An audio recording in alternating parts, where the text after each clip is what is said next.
I tried to open the door and I couldn't open the door and the flames were already in the car.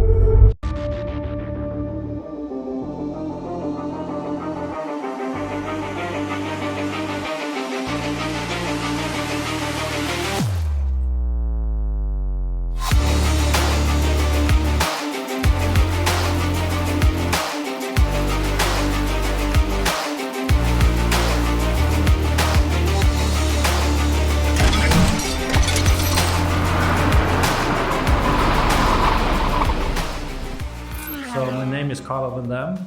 I'm from Holland and currently I live in Bangkok, Thailand.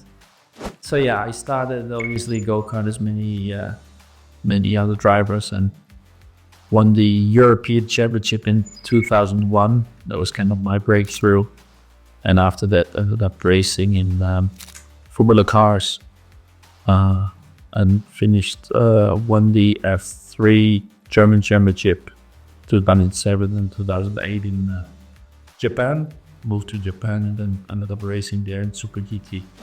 So I have quite a lot of epic stories here at the 24-hour Nürburgring race, as I've been doing it now for 40 times. And a lot of things happen, especially weather-wise. We had a year here that obviously at the starting grid it was, I think, around 25 degrees, blue sky, full sun. The driver lineup for the 44th edition of the ADAC Zurich 24-hour race reads like a motor racing who's who. The 600 or so drivers who have stepped up to the plate for the ultimate adventure in the green hell include a large number of racers well known to the fans from other race series. The Endurance Classic features half a DTM grid, seasoned veterans and the second generation bearing famous names such as Ludwig, Haier or Ash. From the helicopter you can see the size of the grid. 3 groups on the grid started at separate intervals and the field of cars stretches a long, long, long way back up the pit straight.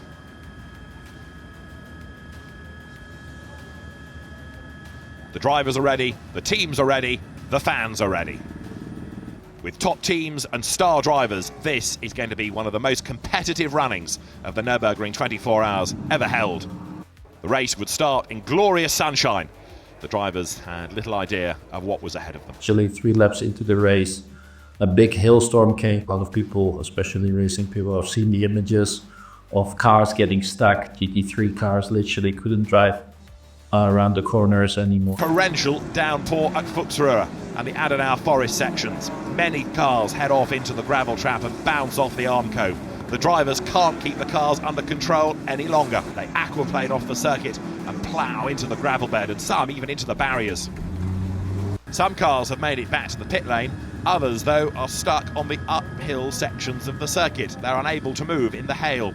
The circuit looking completely different now from how it looked when the race got underway less than an hour ago. Luckily, I was racing a Subaru all-wheel drive, so when the hailstorm came down, I nearly crashed, but I made my way through a few cars into the gravel. I went through with the all-wheel drive. I managed to actually very slowly but get through all this hailstorm, and because of that, and our car is usually around P40 overall in the field. But because I could manage to get through this hailstorm and actually back to the pits, we found ourselves in P1 overall in front of all the GT3 cars. And obviously, that Nürburgring is full of surprises, not only weather-wise, but we had another year here that we had my teammate, I think, had a little contact and it was still a left-hand drive car. It was a left-hand drive car. And the door was broken, but obviously they didn't have the spare door, so every time with the driver change into the pit box, they would close the door and would tape it off, completely tape it off, that it wouldn't go open. But that also would mean that from the inside you could not leave unless someone would took the tape out. So I already questioned a little bit to the mechanics and the team, like, is that kind of dangerous? But sometimes the Japanese, they leave a little bit on the edge. So they say, don't worry. So every time pit stop, driver change, put the tape off, put the tape back on, until I'm on the back straight and I feel some engine problems, some noise, and I come literally around the start finish.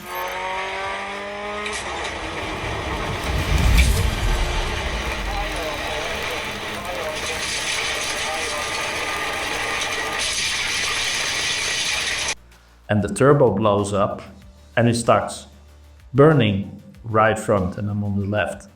So I stop the car, and within no time the flames come really like high up already through the engine bonnet into the cockpit. But obviously I didn't realize in the first time, okay, I couldn't get out. I tried to open the door and I couldn't open the door, and the flames were already in the car.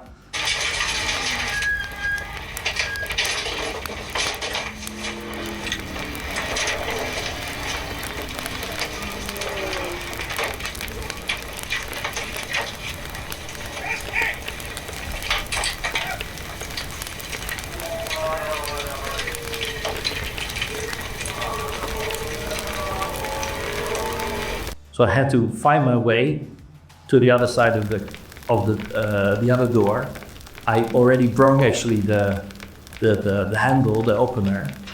Finally made my way out, but I almost felt myself being on the barbecue. So there was probably, I have to say, it's not about crashes, but that was probably one of the most epic and exciting events I had in a race car.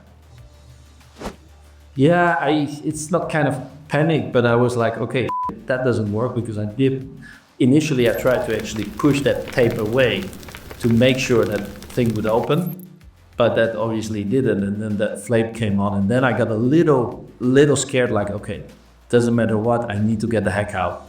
So I was still having the radio connected and the drinking bottle, and I just had to rip it off. And then I was like, I realized the race was over. Basically, that's okay. It's part of racing. You want to carry on. And I fully agree that there's a risk with motorsport, and we're glad that it's okay. Just a shame that we didn't end up finishing the race. But when you look on the hindsight, you'd be like, okay, that's a little silly. But I have to say, if we weren't be a little bit silly, we wouldn't be in motorsport, I guess. I also ended up, since I moved to Japan, I started racing with in Korea as well. So they had this Korean CJ Super Race series. It's like old Brazilian stock cars they buy and they race. Like dangerous, very, very. That's the only car I kind of felt scared in, because every single corner I didn't know if I still had the brake working. But it was kind of interesting, because the team was owned by a famous singer, Korean singer, who was very popular in Japan. I lived that time in Japan, so I would literally fly over to the races. I remember the first race had an anniversary of the team party in Seoul, and I came in this club that has this massive poster on the wall of myself.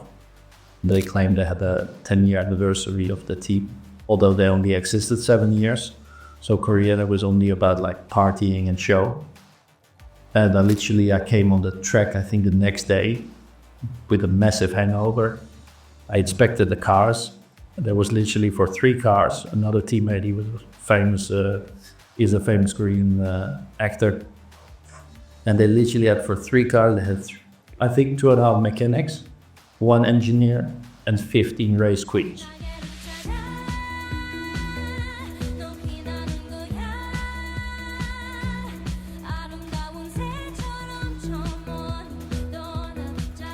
Great girls. So, racing in Korea was just only about fun, partying. And I did actually win one of the races. I think it was the 2nd or the 3rd weekend. And in Korea, you're not supposed to like pour yourself a drink. I did my little speech, thank you. And then each of these team members, and especially the race queens, wanted to pour me a drink. So about 25 soju beers later, you know how that ended up.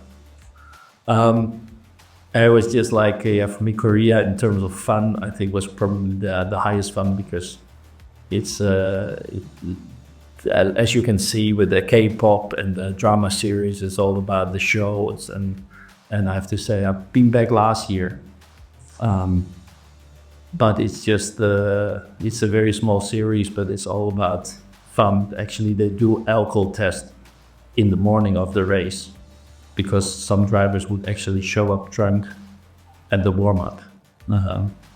So I kind of miss those days. I went back a little bit at that time as well, as the team owner was very famous in Japan, and I would always fly back from Korea back home to Japan at the time.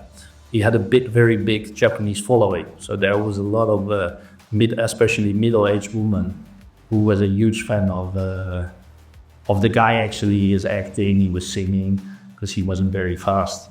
And then I would come back the next day, and I would happen to be on the same flight with those like 100 fans. So I would walk into the plane, this whole plane would go crazy, and no one had an idea who I was. It was just because of all the Japanese housewives who were supporting our team. So that was it was kind of epic, and I do hope to actually get back to Korea someday.